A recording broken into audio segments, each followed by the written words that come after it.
students. In last class we have discussed about environmental analysis. In today's class we will discuss about environmental forecasting. Environmental forecasting. Before that, forecasting means assuming the future, how future may be, but not deciding the future. This will be the assuming future by some past data. Now let's discuss about environmental forecasting. Forecasting is the process of predicting the future.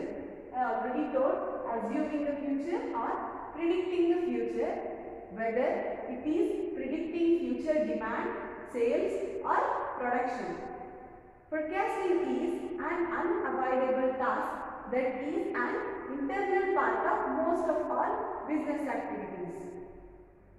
I already told forecasting is nothing but predicting the future or assuming the future, how future may be, but not deciding the future. Environmental forecasting means the process of predicting the future about whether it is predicting the future demand, the demand which will be arise in the future, that is good or not, or that is environmental forecasting means process of predicting the future about whether it is predicting the future demand. Here nothing but assuming the future demand.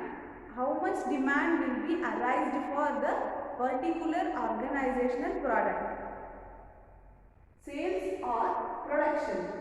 Whether it is predicting the future demand, sales or production, that is nothing but a particular organization is going to sell the planning for selling particular amount of products or particular products, and those products are demanded at the same cost or at the same level or not. At the same time, the production of the demanded product is good or not, that should be predicted, or the future will be predicted with the demand, sales and production of the goods.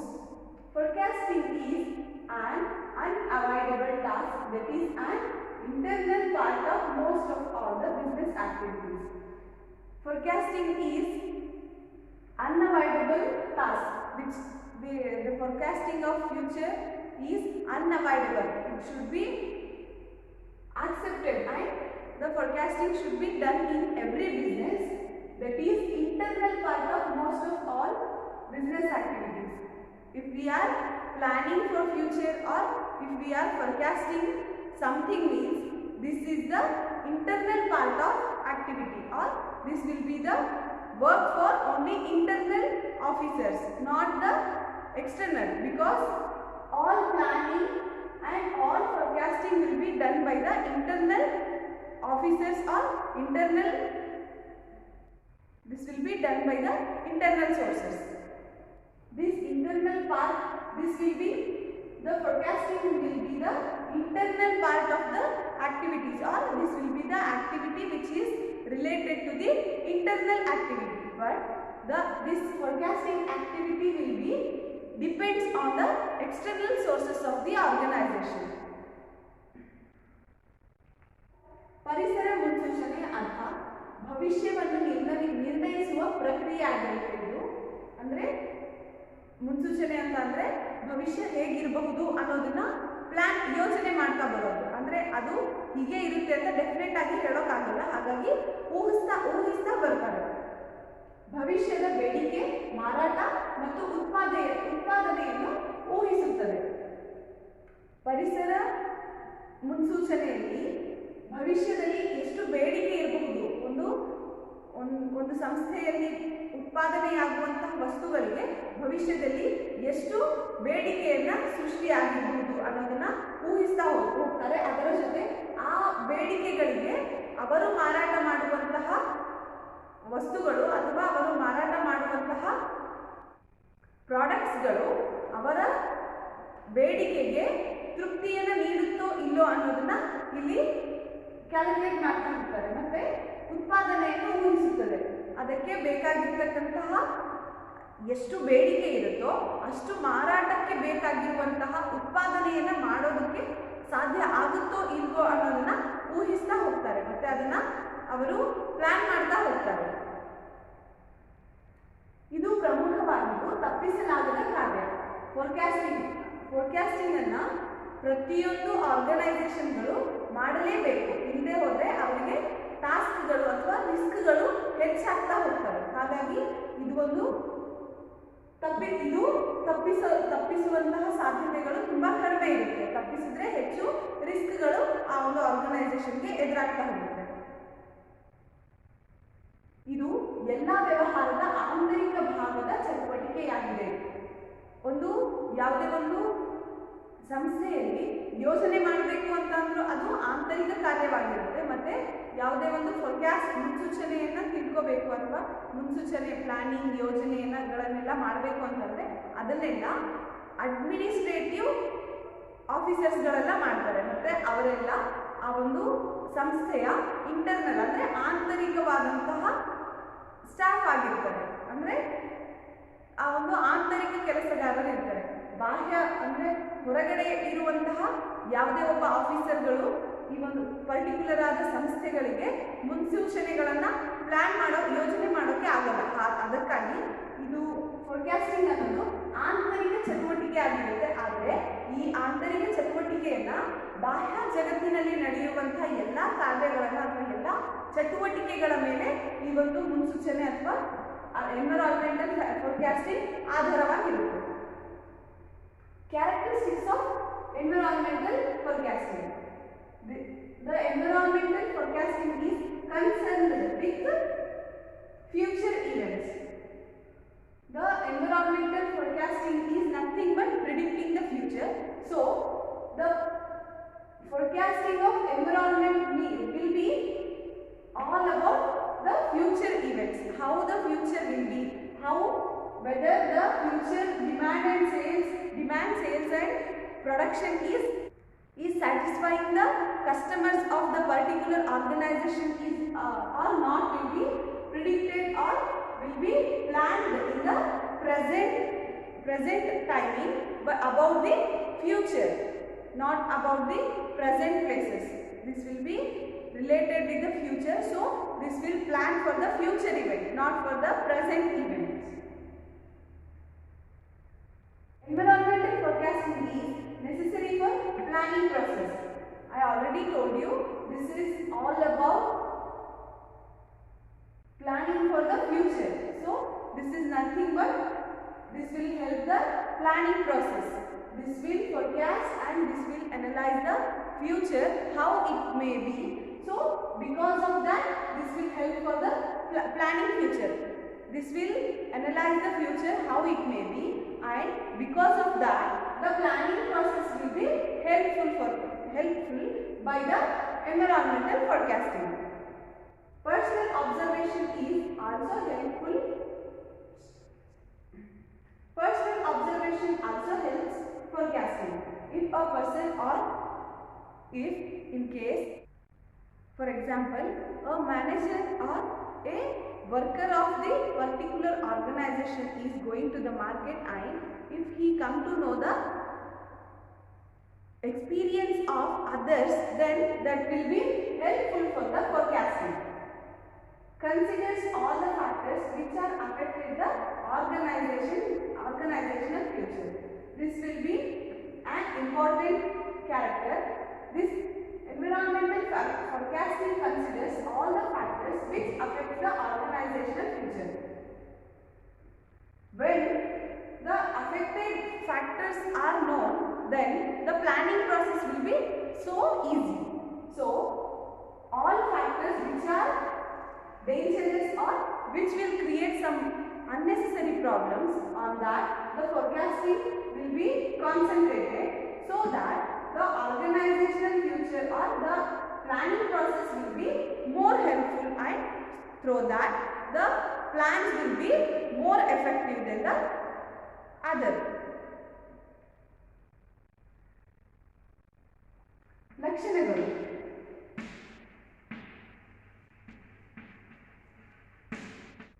ಮುನ್ಸೂಚನೆ ಎನ್ನುವಂತಹ ಕಾರ್ಯ ಭವಿಷ್ಯದ ಘಟನೆಗಳಿಗೆ ಸಂಬಂಧಪಟ್ಟಿರುತ್ತದೆ.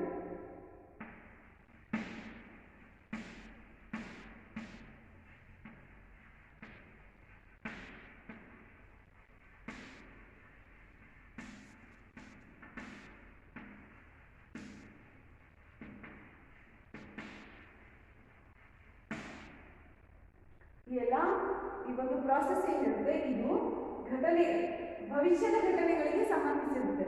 ಈಗಾಗಲೇ ಹೇಳಿರೋ ಹಾಗೆ ಭವಿಷ್ಯದ ಬೇಡಿಕೆ, ಮಾರಾಟ ಮತ್ತೆ ಉತ್ಪಾದನೆಗಳ ಬಗ್ಗೆ ಇದು ಯೋಜನೆ ಮಾಡ್ತಾ ಹೋಗುತ್ತೆ. ಅಥವಾ ಆ ಒಂದು ಉತ್ಪಾದನೆ, ಬೇಡಿಕೆ, ಉತ್ಪಾದನೆ ಮತ್ತು ಮಾರಾಟಕ್ಕೆ ಬೇಕಾಗಿರುವಂತಹ ಎಲ್ಲ ಒಂದು ಅಂಶಗಳನ್ನು ಇದು ಸ್ಟಡಿ ಮಾಡ್ತಾ ಹೋಗುತ್ತೆ. ಹಾಗಾಗಿ ಆ ಎಲ್ಲ ಸ್ಟಡಿ ಮಾಡಿರ್ತಕ್ಕಂತಹ ವಿಷಯಗಳು ಭವಿಷ್ಯಕ್ಕೆ ಬೇಕಾಗುವಂತಹ ಯೋಜನೆಗಳಿಗೆ ಇದು ಹೆಲ್ಪ್ ಆಗ್ತಾ ಹೋಗುತ್ತೆ. ಎರಡನೇದಾಗಿ ಯೋಜನೆಯ ಪ್ರಕ್ರಿಯೆಗೆ ಅವಶ್ಯವಾಗಿದೆ.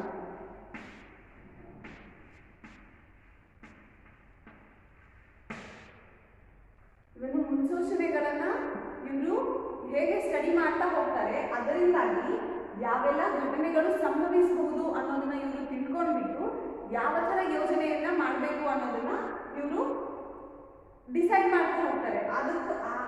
ಹಾಗಾಗಿ ಯೋಜನೆ ಮಾಡೋದಕ್ಕೆ ಈ ಒಂದು ಫೋರ್ಕಾಸ್ಟಿಂಗ್ ಅನ್ನುವಂತಹ ಪ್ರಾಸೆಸ್ ತುಂಬಾ ಅವಶ್ಯವಾಗಿದೆ.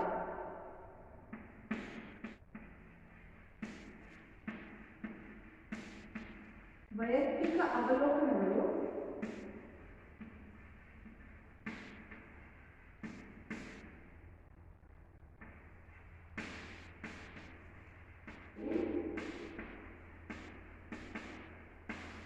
ಮುನ್ಸೂಚನೆ ನೀಡಲು ಸಹಾಯವಾಗುತ್ತದೆ.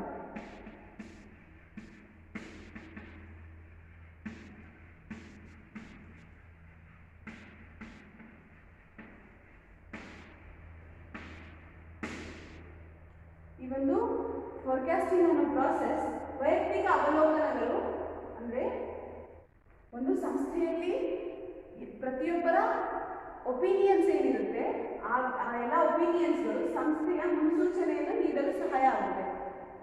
ಕೆಲವೊಬ್ಬರು ಅಲ್ಲಿ ಆ ಒಂದು ಸಂಸ್ಥೆಯಲ್ಲಿ ಕೆಲಸ ಮಾಡುವಂತಹ ವರ್ಕರ್ಸ್ಗಳ ಒಪಿನಿಯನ್ಸ್ಗಳು ಸಹ ಕೆಲವೊಮ್ಮೆ ಮುನ್ಸೂಚನೆಗೆ ಸಹಾಯ ಮಾಡ್ತಾ ಹೋಗುತ್ತೆ. ಅದರಿಂದ ಫ್ಯೂಚರಲ್ಲಿ ಮಾಡುವಂತಹ, ಭವಿಷ್ಯದಲ್ಲಿ ಮಾಡುವಂತಹ ಯೋಜನೆಗಳಿಗೆ ಅದು ತುಂಬಾ ಸಹಾಯಕವಾಗುತ್ತೆ. ಸಂಸ್ಥೆಯ ಮೇಲೆ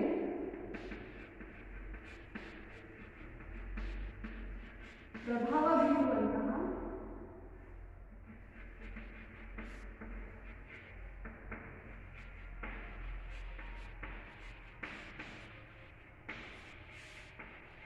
ಎಲ್ಲ ಅಂಶಗಳ ಬಗ್ಗೆ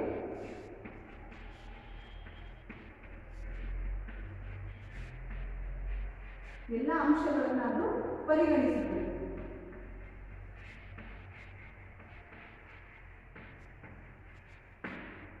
ಒಂದು ಸಂಸ್ಥೆಗೆ ಯೋಜನೆಗಳನ್ನ ಮಾಡಬೇಕು ಅಂತ ಅಂದಾಗ ಆ ಒಂದು ಯೋಜನೆ ಯಾವುದಕ್ಕೆ ಸಂಬಂಧಿಸಿದೆ ಅನ್ನೋದನ್ನ ತಿಳ್ಕೊಂಡ ನಂತರ ಆ ಒಂದು ಯೋಜನೆಗೆ ಯಾವ ಅಂಶಗಳು ಹೆಲ್ಪ್ಫುಲ್ ಆಗಿದ್ದಾವೆ ಮತ್ತೆ ಯಾವ ಅಂಶಗಳು ಹೆಲ್ಪ್ಫುಲ್ ಆಗಿಲ್ಲ ಅಥವಾ ಋಣಾತ್ಮಕ ಪರಿಣಾಮಗಳನ್ನು ತಿಳ್ಕೊಂಡ್ಬಿಟ್ಟು ಅದರ ಜೊತೆ ಧನಾತ್ಮಕ ಪರಿಣಾಮಗಳನ್ನು ಸಹ ತಿಳ್ಕೊಳ್ತಾ ಹೋಗ್ತಾರೆ.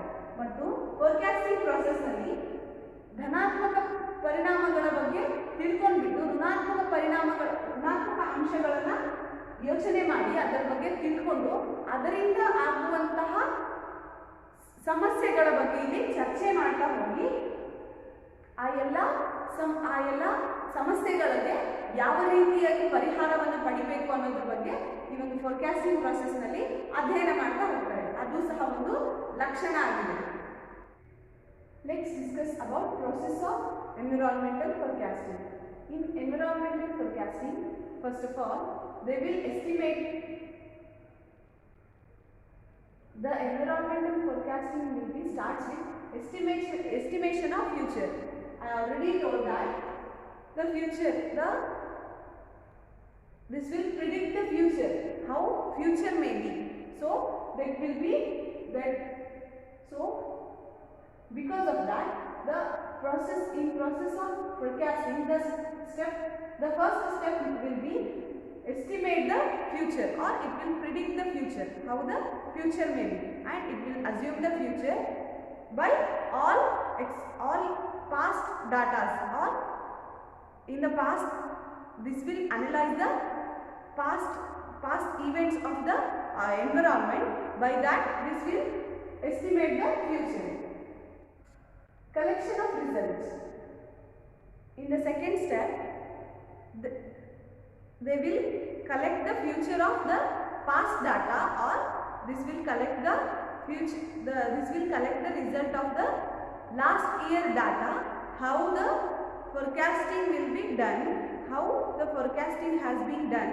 Because of that, they will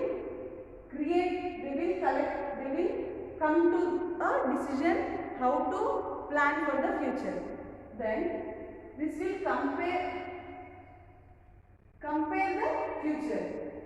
This means already collected data will be compared with the future data. That means this is the result of the past year data. This will compare the result of past data. At the same time, this will see and compare the future planning, so that they will come to a conclusion. After that, this will define the forecasting. If any problems occur while comparing the past and future data, they will recorrect it. Because of that, they will again plan, or they will modify their planning.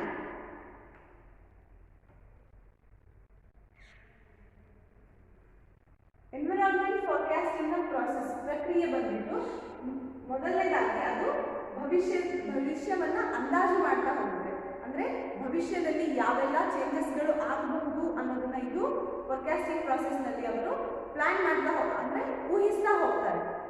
ಅದರ ನಂತರ ಫಲಿತಾಂಶಗಳ ಸಂಗ್ರಹ, ಕಳೆದ ವರ್ಷ ಅಥವಾ ಹಳೆಯ data ಏನಿರುತ್ತೆ ಅದರ ಒಂದು ಸಂಗ್ರಹವನ್ನು ಅವರು ಮಾಡ್ತಾ ಹೋಗ್ತಾರೆ. ಫಲಿತಾಂಶಗಳನ್ನು ಹೋಲಿಕೆ ಮಾಡ್ತಾ ಹೋಗ್ತಾರೆ. ಹಳೆಯ ಒಂದು ಫಲಿತಾಂಶಗಳ ಪಟ್ಟಿ ಏನಿರುತ್ತೆ ಆ ಪಟ್ಟಿಯ ಜೊತೆಗೆ ಅವರು ಭವಿಷ್ಯದಲ್ಲಿ ಏನೆಲ್ಲ ಮಾಡಬೇಕು ಅಂತ ಫ್ಯೂಚರ್ನಲ್ಲಿ ಅಂದ್ಕೊಂಡಿರ್ತಾರೆ ಅದರ ಒಂದು ಪಟ್ಟಿ ಏನಿರುತ್ತೆ, ಈ ಎರಡು ಪಟ್ಟಿಗಳನ್ನು ಅವರು ಹೋಲಿಕೆ ಮಾಡ್ತಾ ಹೋಗ್ತಾರೆ. ಯಾವುದಾದರೂ ಡಿಫೆಕ್ಟ್ಗಳಿದಾವ, ಯಾವುದಾದ್ರೂ ಸಮಸ್ಯೆಗಳು ಇದರಲ್ಲಿ ಬರುತ್ತಾ ಅನ್ನೋದನ್ನ ಅವರು ಅನಲೈಸ್ ಮಾಡ್ತಾ ಹೋಗ್ತಾರೆ. ಅದರ ನಂತರ ಮುನ್ಸೂಚನೆಯನ್ನ ಪರಿಷ್ಕರಣೆಗೆ ಒಳಪಡಿಸ್ತಾರೆ. ಅಂದರೆ ಯಾವುದಾದ್ರೂ ಈ ಎರಡು ಡಾಟಾಗಳನ್ನು ಕಂಪೇರ್ ಮಾಡಿದ ನಂತರ ಯಾವುದೇ ಸಮಸ್ಯೆಗಳು ಕಂಡು ಬಂದಲ್ಲಿ ಅವರು ಮಾಡಿರ್ತಕ್ಕಂಥ ಯೋಜನೆಯನ್ನು ಅವರು ಮೋಡಿಫೈ ಮಾಡ್ತಾ ಹೋಗ್ತಾರೆ. ಪೂರ್ತಿ ಯೋಜನೆಯನ್ನು ಬದಲಾವಣೆ ಮಾಡೋಕ್ಕಾಗಲ್ಲ, ಅದಕ್ಕೋಸ್ಕರ ಅವರು ಮೋಡಿಫೈ ಮಾಡ್ತಾ ಹೋಗ್ತಾರೆ. ಕೆಲವು ಚಿಕ್ಕ ಪುಟ್ಟ ಬದಲಾವಣೆಗಳನ್ನು ಮಾತ್ರ ಮಾಡೋಕ್ಕಾಗುತ್ತೆ, ಪೂರ್ತಿ ಯೋಜನೆಗಳನ್ನು ಅವರು ಬದಲಾವಣೆ ಮಾಡೋದಕ್ಕೆ ಆಗೋದಿಲ್ಲ. ಹಾಗಾಗಿ ಅವರು ಕೆಲವೊಂದಿಷ್ಟು ಚೇಂಜಸ್ಗಳನ್ನು ಮಾಡ್ತಾರೆ, ಅದನ್ನ ಕೆಲವೊಂದು ಮೋಡಿಫಿಕೇಶನ್ಸ್ ಮಾಡ್ತಾ ಬರ್ತಾರೆ. ಯಾವುದೇ ಥರದ ಪೂರ್ತಿಯಾದ ಬದಲಾವಣೆಗಳನ್ನು ಅವರು ಮಾಡೋದಕ್ಕೆ ಸಾಧ್ಯ ಆಗೋಲ್ಲ. Let's discuss about techniques of environmental forecasting. In techniques, we will divide the techniques into two terms, that is qualitative techniques and quantitative techniques. ತಂತ್ರಗಳಲ್ಲಿ ನಾವು ಗುಣಾತ್ಮಕ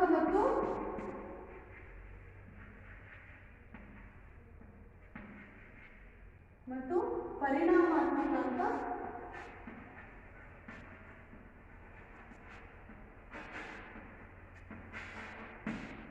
ಗುಣಾತ್ಮಕ ಮತ್ತು ಪರಿಣಾಮಾತ್ಮಕ ಎಂಬಂತ ಎರಡು ವಿಧಾನಗಳನ್ನು ನೋಡ್ತಾ ಹೋಗ್ತೀವಿ.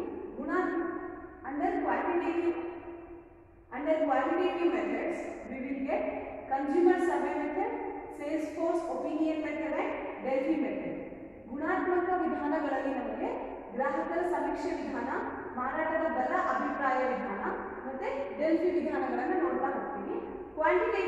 Under quantitative methods, we will get trend project method, barometric method and regression method. ಪರಿಣಾಮಾತ್ಮಕ ವಿಧಾನಗಳಲ್ಲಿ ನಮಗೆ ಟ್ರೆಂಡ್ ಪ್ರಾಜೆಕ್ಟ್ ವಿಧಾನ ಮತ್ತೆ ಬ್ಯಾರೋಮೆಟ್ರಿಕ್ ವಿಧಾನ, ಅದರ ಜೊತೆ ರಿಕ್ರಿಯೇಷನ್ ವಿಧಾನಗಳನ್ನು ನಾವು ನೋಡ್ತಾ ಹೋಗ್ತೀವಿ. Consumer survey method means nothing but collecting the information of the particular or probable customers who will product the products of the particular organization. In the consumer survey method, they will be a survey conducted which will collect the opinion and which will collect the information about the bias, about the probable bias. ಗ್ರಾಹಕರ ಸಮೀಕ್ಷೆ ವಿಧಾನದಲ್ಲಿ ಸಂಭವನೀಯ ಗ್ರಾಹಕರೇನಿರ್ತಾರೆ, ಒಂದು ಉತ್ಪನ್ನದ ಸಂಭವನೀಯ ಕೊಳ್ಳುವವರೇನಿರ್ತಾರೆ ಅಂದರೆ ಗ್ರಾಹಕರೇನಿರ್ತಾರೆ ಅವರ ಜೊತೆ ಅವರು ಸಮೀಕ್ಷೆಯನ್ನು ನಡೆಸ್ತಾ ಹೋಗ್ತಾರೆ. ಎಷ್ಟು ಉತ್ಪನ್ನಗಳನ್ನು ಖರೀದಿ ಮಾಡಬಹುದು ಅನ್ನೋದನ್ನ ತಿಳ್ಕೊಳ್ಳೋದಕ್ಕೋಸ್ಕರ ಒಂದು ಸಮೀಕ್ಷೆಯನ್ನು ನಡೆಸ್ತಾ ಹೋಗ್ತಾರೆ. ಸೇಲ್ಸ್ ಫೋರ್ಸ್ ಒಪಿನಿಯನ್ ಮೆಥಡ್ ಅಂದರೆ ಮಾರಾಟ ಬಲ ಅಭಿಪ್ರಾಯ ವಿಧಾನ. ಇದರಲ್ಲಿ in the sales force opinion method, the survey will be conducted on about only attitude of the customers or attitude of the people or attitude of the public to how to or which product or in which form they are expecting product of the organization. ಮಾರಾಟ ಬಲ ಅಭಿಪ್ರಾಯ ವಿಧಾನದಲ್ಲಿ ಜನರ ಅಭಿಪ್ರಾಯ ಅಥವಾ ಜನರ ವರ್ತನೆಯನ್ನು study ಮಾಡಲಾಗುತ್ತೆ. ಅದರಿಂದ ಅವರು ಜನರು ಯಾವ ಥರದ ಉತ್ಪನ್ನವನ್ನು ಆಶಿಸ್ತಿದ್ದಾರೆ ಅನ್ನೋದನ್ನ ತಿಳ್ಕೊಳ್ಳೋದಕ್ಕೆ ಅದು ತುಂಬ ಸಹಾಯಕಾರಿಯಾಗುತ್ತೆ. ಡೆಲ್ಫಿ ಮೆಥಡ್ನಲ್ಲಿ if in case any past data is not available or the past data which is available is not helpful for the forecasting the future, then the Delphi method will be used. Delphi ವಿಧಾನವನ್ನು ಹಳೆಯ ಒಂದು ಮಾಹಿತಿ ಏನಿರುತ್ತೆ, ಹಳೆಯ ಮಾಹಿತಿ ಇಲ್ಲದ ಸಮಯದಲ್ಲಿ ಅಥವಾ ಹಳೆಯ ಮಾಹಿತಿ ಇದ್ದು ಅದು ಭವಿಷ್ಯದ ಫೋರ್ಕಾಸ್ಟಿಂಗ್ ಪ್ರೋಸೆಸ್ಗೆ ಸಹಾಯಕವಾಗಿ ಇಲ್ಲದೇ ಇರುವಂತಹ ಒಂದು ಸಂದರ್ಭದಲ್ಲಿ ಈ ಒಂದು ಡೆಲ್ಫಿ ವಿಧಾನವನ್ನು ಬಳಸ್ತಾ ಹೋಗ್ತಾರೆ. In quantitative method, we will get trend project method. In trend project method, the analysis or the forecasting will be based on the last year data of the particular organization.